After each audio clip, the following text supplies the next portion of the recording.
Well, look at that, will you? Even the towns in Tasmania are spectacular. This is Waratah in the northwest of Tassie. Now look, as you all know, Shorty has undergone quite a lot of mechanical work in the last month or so. And I reckon we're about 2 weeks away from having that body swap 100% complete, and she is looking superb, but she's not ready, and due to scheduling, we couldn't move this trip. So I thought that once again, I was going to miss out on coming down to Tassie. But I got a phone call and I got invited to jump in the passenger seat with a good mate of mine, Ray, who actually lives up in Weipa, but he is a Tassie local. I thought to myself, well, I don't have a four-wheel drive, but that doesn't mean I can't go four-wheel driving, so I jumped at the chance. I've managed to get myself down here. I'm going to meet up with the boys who should be here any minute now. All I've got to do is get my gear ready, enjoy that view, and try not to freeze to death. This is Tassie, and I am excited. Not a moment too soon, and the cavalry has arrived. Now, Ray's up the front leading the convoy in his 80 series, and just behind is someone that I'm pretty sure you're going to recognise. Yeah, it's old mate Rocket Rod from Wholesale Automatics in his big 79 series. And up the back is a couple of blokes that I've not actually met before, Elliot and Cam. They're Tassie locals, and they used to wheel with Ray before he moved up north. Apparently, when these guys get together, all hell can break loose, and I got to say, I'm looking forward to it. Now, would you look at this lineup of four-wheel drives? I'm thinking these guys mean business. Ray and the boys have got a route planned already, and it's inspired by a four-wheel drive action trip from way back. We're going to be taking on an old logging track that's nicknamed the $1,000 track.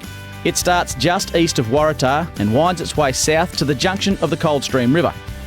It's here that we'll almost double back on ourselves and head north on a different route out. This will create a loop and bring us back to Waratah in a couple of days. Couldn't get any more removed from Weipa than you are here, mate?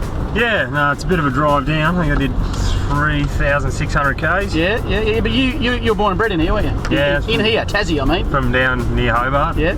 Hey guys, this is my first time to this part of the area. Do you know if this track's got a name? Yeah, it's Coldstream. Yeah, it's named after a little town not far from where I live in Victoria. Well, we're not even 30 minutes into this trip, and I am like a dog in the backseat of a car. My head's just going everywhere. The scenery here is superb. Now, Ray's just given the call for us to stop here.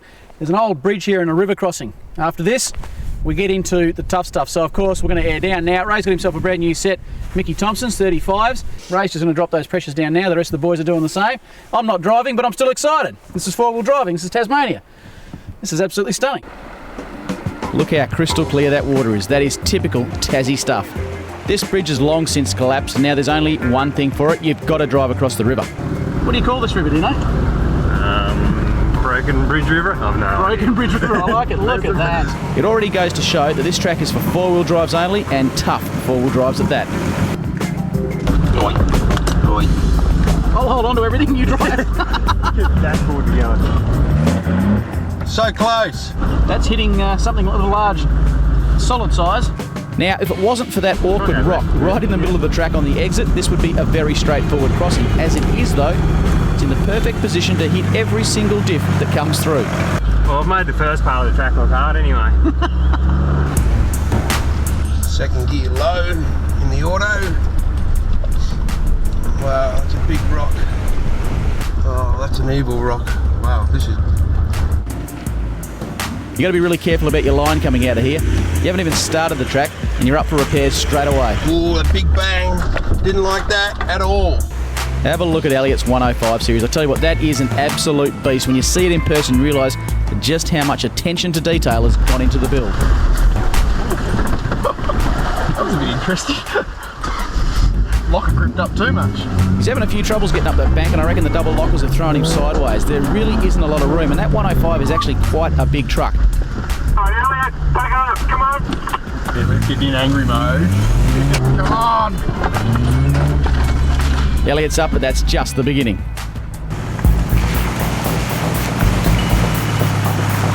Certainly a lot of growth over the track down here, mate. Yeah, it's pretty thick country. It is thick country. Thick as the hairs on the back of a dog. Lucky we bought multiple chainsaws. It's still overgrown as ever. Alright, looks like all hands on deck and chainsaws required. Now, Ray had actually warned us about this, the fallen trees across the track. They're pretty commonplace up Now, here. that is what I call a tree, mate. Of course, we've come prepared. We haven't got just one, but two chainsaws. Not the safest way, so we just winch it. I reckon.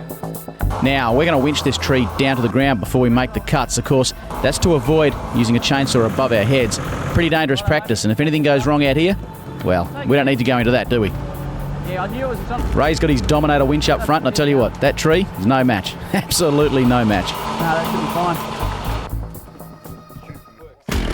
Hey! Now, Rod lives on acreage out in the Victorian bush, and of course, come fire season, he's got to do a lot of clearing, so he is no stranger to the chainsaw. Rod's taking care of that in no time, but it's still going to be pretty tight to get through because of the lay of the track.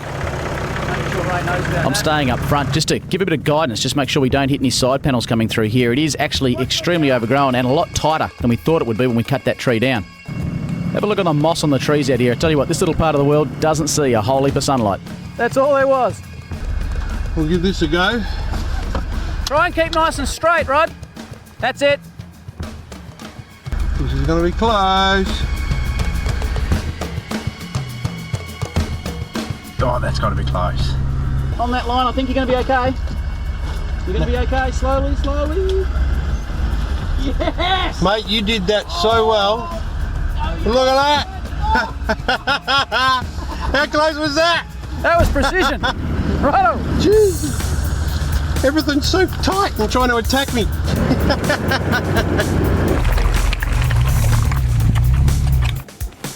Hang on. I'll put your mirror out so you can see as well. Kind of helpful, this bloke. Too easy. Well, Tasmania, is that all you got? We've just come around the corner and get a load of this. What is that? Where did that What's come going from? on there? What the heck? Was that speared into the ground from something? It looks like it. Has it? Knock it over. Okay.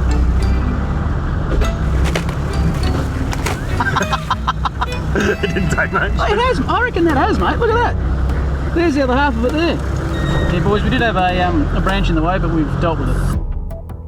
Hey, Cam, you got a copy back there, mate? Yeah, got a copy there, Graham? What's your full driving experience based around Tasmania, I guess, mainly, yeah? Yeah, basically based around Tasmania. We come from down the south, so there's a fair few wet and slippery tracks down there to have a play on. And your weapon of choice is?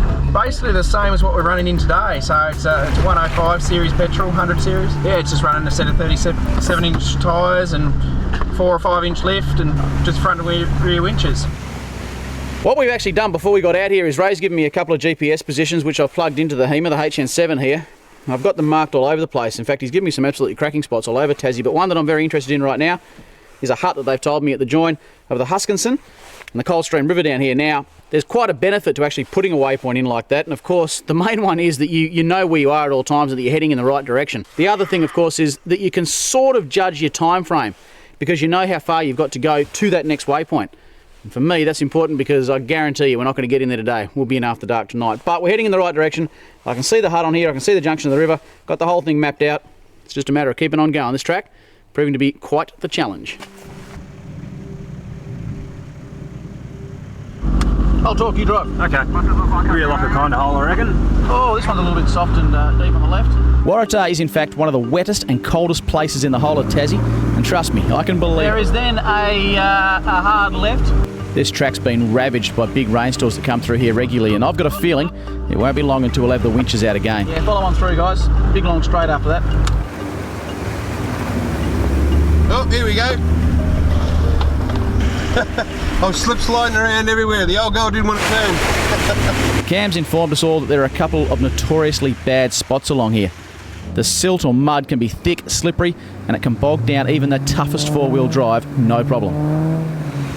Well, I was making light of the fact, but pardon the pun, we are running out of daylight here. It's getting on to late afternoon at the moment, but we are only about 35% of the way through the track. The next 50% of the track, according to the boys, is the hardest part as well, so I don't want to particularly camp down here, but we will have to keep our eye open for a campsite. We've all got good lights though, we're all good drivers, maybe we push on through the night. Time will tell. Righto, Captain. Let's do this. Oh, it's getting a bit slippery down here. Oh yeah, the silky bit he was talking about. Right here is one of those bad sections that Cam warned us about. There's two options here, but it's clear just by looking at it which one is most likely to be driven.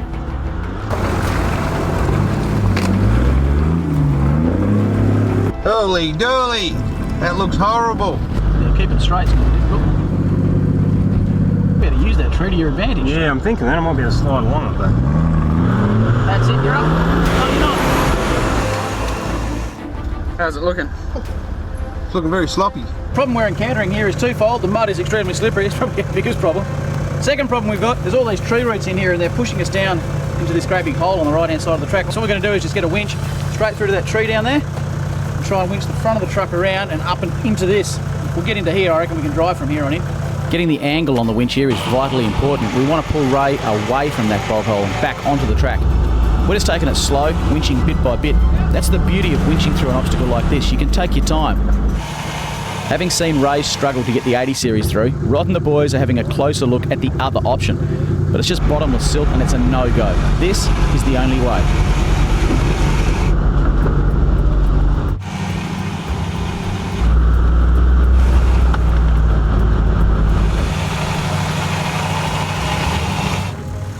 Righto!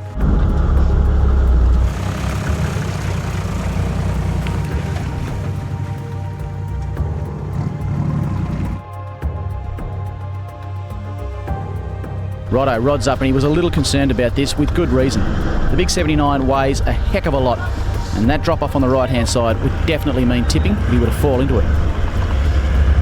The control that automatic gives can't be understated in situations like this. Being able to take it slow and steady is what it's all about. Thank goodness someone's put that log on the right hand side. Without that, I think Rod would be in all sorts of problems. Am I right? Yeah, whoa, whoa, whoa. Yeah, I'm just trying. See, I think your back's going to come in now. If we can get you up at... Okay, your front's going around. Yeah. Gently, gently, Rod. Reckon you can hold it? The idea of trying to push the 79 back onto the track was good in theory, but not so great in practice. Winch from here because your rear's set up now. The rear can't really go too far now. We just need to get you up and over. We always knew we'd have to get the Dominator out and winch Rod through here. It was really just a matter of getting him into an ideal situation before relying on the winch. My concern is going to get up here and fall. Real gentle, mate. See, it's starting to gently.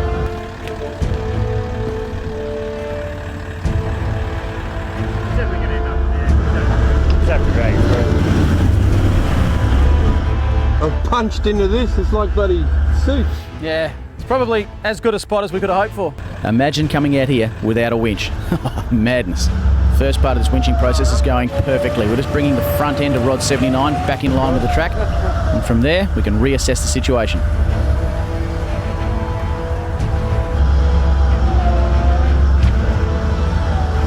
Yep, on that line. You want to hug this tree, Rod? Oh, now he's getting cocky, you're driving it.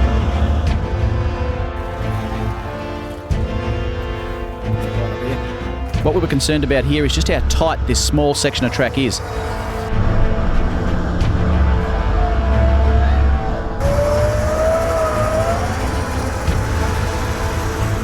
bit of wheel lift. Hard, hard. Yeah, you'll have to slide around that log. Hard. We've had to reset the winch a couple of times just to make sure that we're always pulling Rod in the right direction. It's so easy to slip off into a situation that just makes things even worse. It's not a bad angle. Over to your left, mate. All right, Hell sorry. yeah, that's good. That's picture perfect. On that line, just don't go any further that way. That shot's a cracker. You can really see just how close Rod is to that right-hand side and that deep puddle. We've got to keep him perfectly on line. If he slides sideways into that, there's no doubt he'd tip over. Well, nothing's happening. It is working. Everything's working as it should be here. It's just a long, slow process. I reckon we've got about another 20 minutes of light left. Trouble Rod's got now, he's almost out of here, but his rear spring hanger is now going to be on that log, and that's where it's going to take quite a lot of pull to get him up and over that. So what we're going to do is double it up. Sorry, So close to getting him through this. It's working. Have a look at that double line pull. The big 79's still going and there's zero traction. This is top quality mud, I tell you what. Hold there, hold there.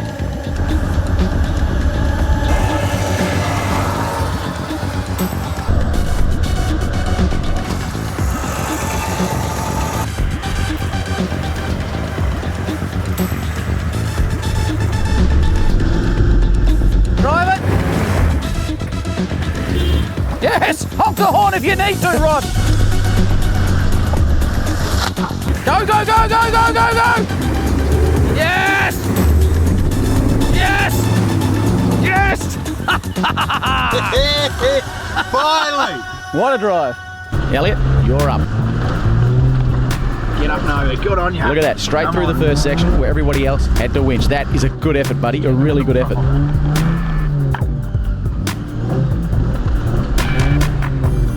33's all the way. Good effort. Made a lot of sense for him to stop here and not continue. Had he slid to the right into that puddle, would have been all over. So from here, we're going to go under winch, slow and steady.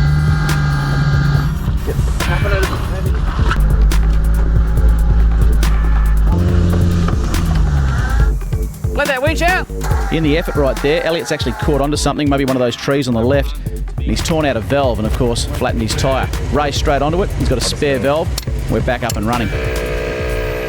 As predicted, we're going on into the night. It's pitch black and we've still got a third of this track to go before we reach the junction of the Coldstream River. And better still, a cracking old wooden hut that we can take shelter in for the rest of the night. The remainder of that night was just a blur of fallen trees, chainsaws, mud holes, tight and twisty sections, and of course one of the most overgrown tracks I've ever driven. But then we came across this, a massive tree suspended across the track just low enough to stop our progress. For myself and Ray and Elliot, this is not an issue because we can easily remove the swags, but for Rod, this could really be a showstopper. Yeah, it's borderline. I just didn't know if you want to risk it. Might as well let the air out. It's calm down. It's got a little drop here. If we could just compress that rooftop tent by hanging off it, No. I reckon we could maybe just slide under. Oh, yeah. Yes! That's 60 kilos of pure muscle. Having squeezed the big 79 under, Elliot got through without a drama and we pushed deeper into this track and further into the night. Climb out of it on the Until other side, finally, it's normal. we reached our goal at around midnight.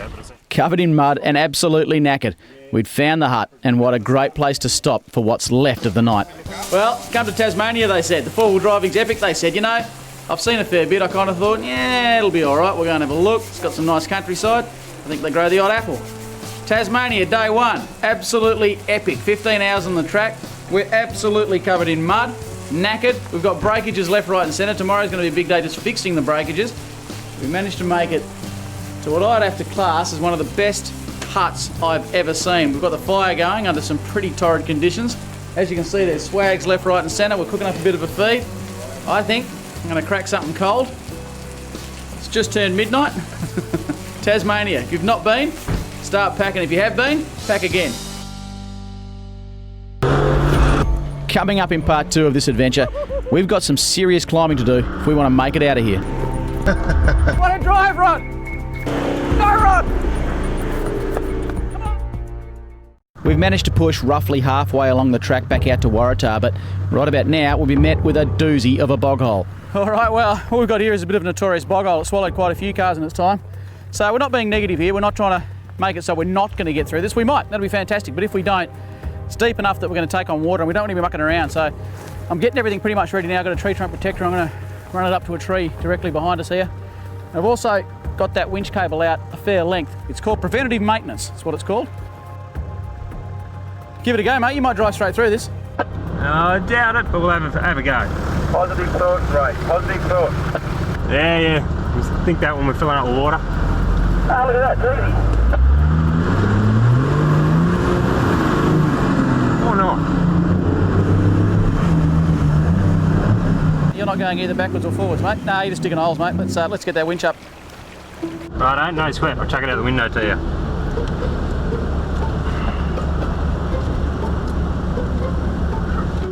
Oh!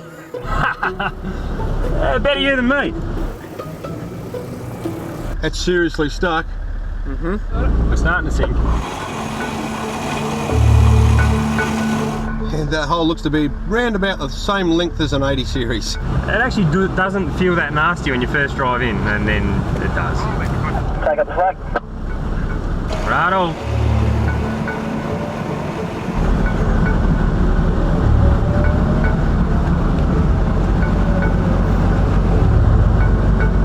By Jove, I think you've got it. A little bit of right hand down if you can. Come on, little Dominator, you can do it. Yeah, you're nearly there, but you're also not. I reckon you've got to get all the way out.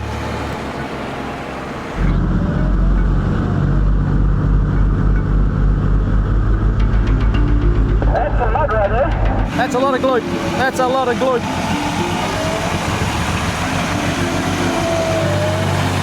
Up and out your pot. Righto! There we go. Sensational. And you can bet Ray is pretty glad to be back up on dry land. Good work, mate.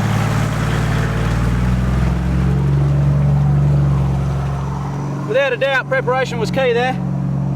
I think Ray only took on a small amount of water. Actually, probably more mud than water.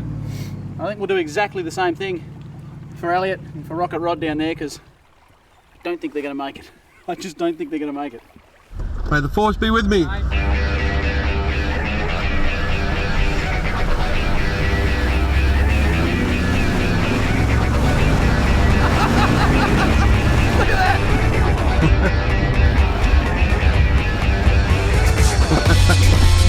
Missed the plough! Horrible. Righto, out you go! Big effort, mate. I didn't even think you'd make it that far. Let's get that winch hooked up and get you out of there. Look at that. Look how much mud he's dragging up as well as the weight of the vehicle. I tell you, these winches really do it hard, but they do such a good job. There we go. Come on, you can drive now, can't you? You hold on to that.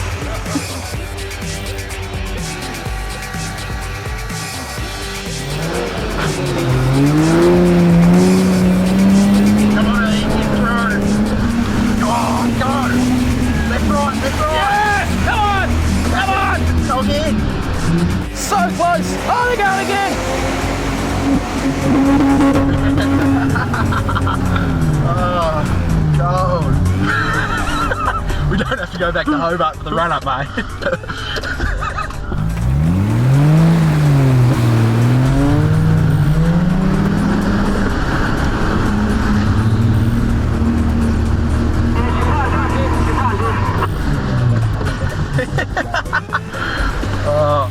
So close! It was a vulgar display of aggression. How good is it to see a couple of mates having an absolute blast in a four-wheel drive? This is what it's all about, and those boys are loving it. When my presenting career is over, I'm going to get a job as a winch rope runner. That's it, all three blokes out, little dirtier, and bigger Well, smiles. that was impressive to say the least. I'm just going to go into the cloud. Oh, well done, eh? Mud puddles, who doesn't love them? What do you think of that? I don't know whether to be disgusted or impressed. That could be what's going to come up, I reckon. More of that, yeah? Yep. A little bit more of that. All right. Well, let's get going then. More fun. Let's get going. Get into it.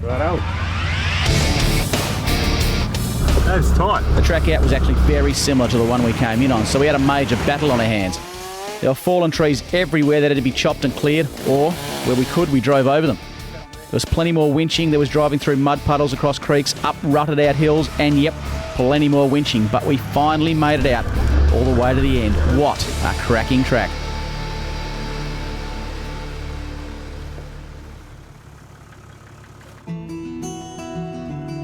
See what I'm saying? I do. What do you reckon that is? Bit of blacktop.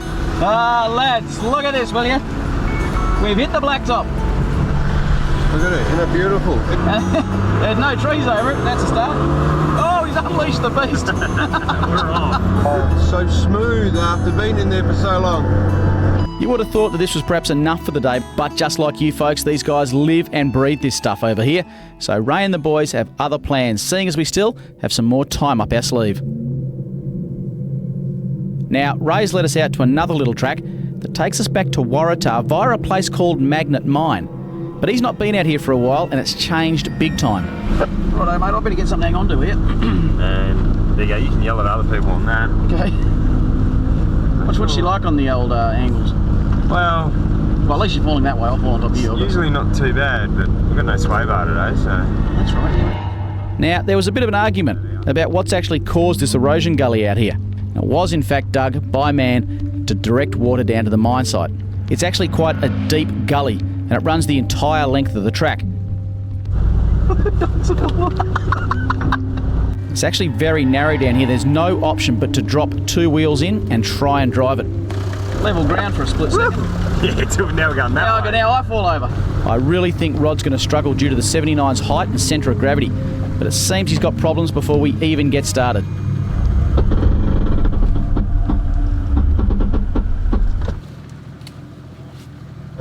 I have a big problem, I think. Hang on a second. What's going on there, Rod? I heard a god-awful noise, and I seem to be beached on something, and I'm not sure whether there's something hit the tow shaft. I saw. I've got no hub, so We were just watching you then trying to reverse up, and all three are going. Did you have your front locker on, or? yeah, both my locks are on. Yep, rightio. So let's have a look. I'll have a look at the hubs. It seems that Rod's just not getting drive to those front wheels, even with both lockers in. Ray and I head back quickly to assist. There's no time to hang around if it's a major problem, because before too long it'll be dark again. Right now Rod's completely diffed out, so we're going to winch him backwards to a spot where he's got enough room and purchase to diagnose the issue. Thanks, legends. One up!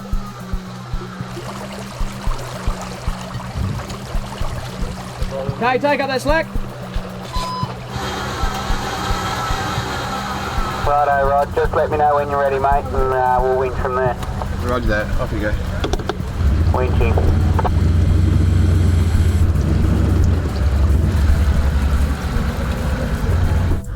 She's going over. Want to keep going, mate? She's a fair old angle. No, have I got two wheels on the ground on the right side or not? Back's coming up now, mate. In terms of coming backwards, Rodney's actually through the worst of that situation. What concerns me, although we are going to be able to fix this problem here, if the hub is the issue, going forward he has to get on even more of an angle going that way than what he did coming back in reverse. Get him up here and have a look at it, and I think we'll have a bit of another meeting and see what Rod thinks, because that angle was nothing compared to what he's going to get on down there. Once again, Rod's into the toolkit, and a pretty extensive kit it is. Now, he suspects that the hub is what's causing the problem, so we're going to jack up the 79 and get it apart.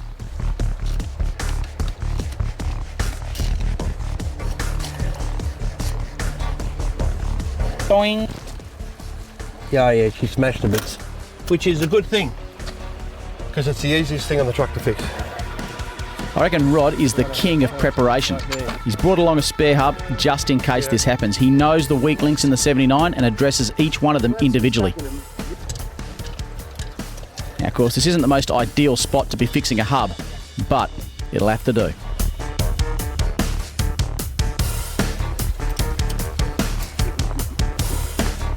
It's out with the old broken hub and in with a new one, right here on this track that's turned into a creek.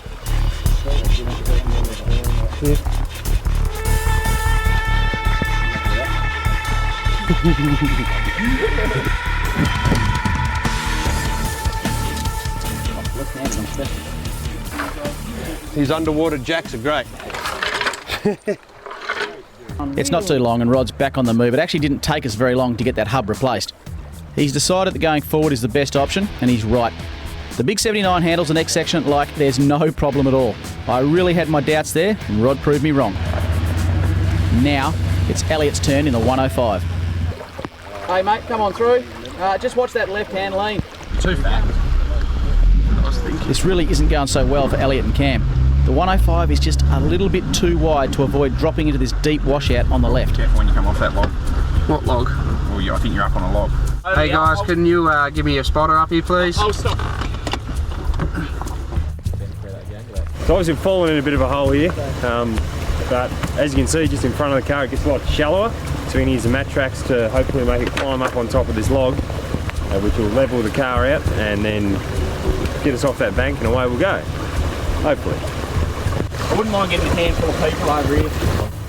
Have a look at the lean on that. If it wasn't for the side of the track holding the truck up, no doubt in my mind, he'd be on his side.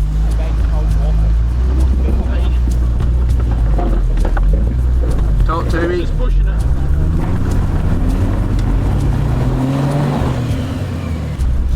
It's all about vehicle damage here. You can see the angle that Elliot's on. Yeah. He's already scraping on the edge of the track, not to mention the trees that are doing significant damage to the quarter panels and side panels of his truck. To push on here would be crazy. We really need to think of a new plan. How good's that rear winch? You know, in a lot of situations people think a winch is going to get them out of trouble and they go in gung-ho. When going forward, it can often be a lot worse. You're just getting yourself into more and more trouble. Rear winch, of course, is not a very common thing to have. So darn handy. Whenever I'm travelling solo and doing something I know is a little bit sketchy on my own, I've got a front winch, of course. But I always carry a pull-along winch as well, so I can go backwards or sideways, or heck, up if I need to. Rear winch there though, it's a neat bit of kit. Yeah.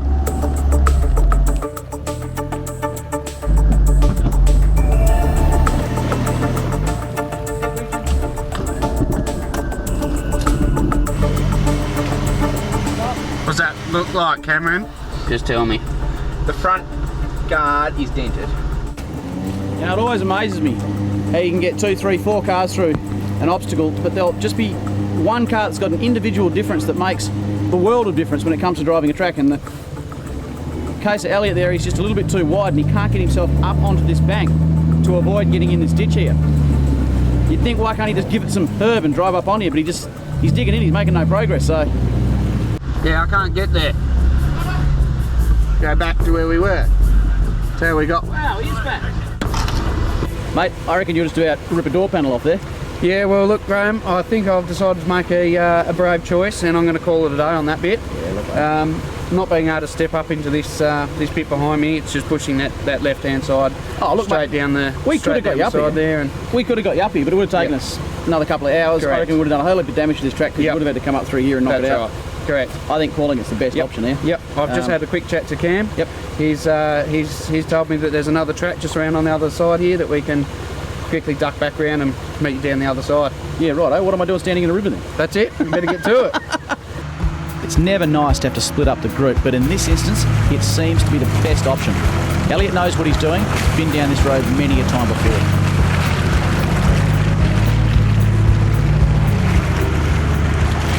Before long, we'd reached the end of Ray's, well, he calls it a shortcut. I think we should all call it a long cut.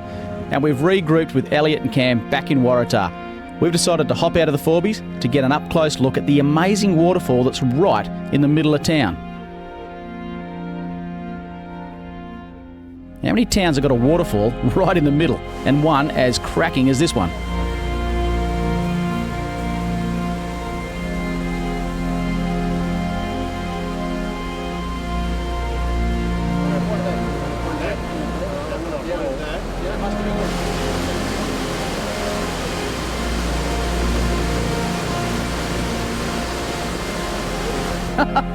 Well, last time I was in Tassie, I was on a push bike. Things have changed a heck of a lot since then. Two things haven't changed, however. One is the weather. Perfect 1 minute, raining the next. The other thing that hasn't changed, and I don't think will change ever, is the condition of the tracks out here. They're wet, they're dark, they're cold and they're overgrown. They're also super tough. I've got a feeling I've only just scratched the surface of what Tassie's got to offer. I might see you out here again next time, I might not, but you know the drill by now. I'll catch you next time on 4-wheel drive action.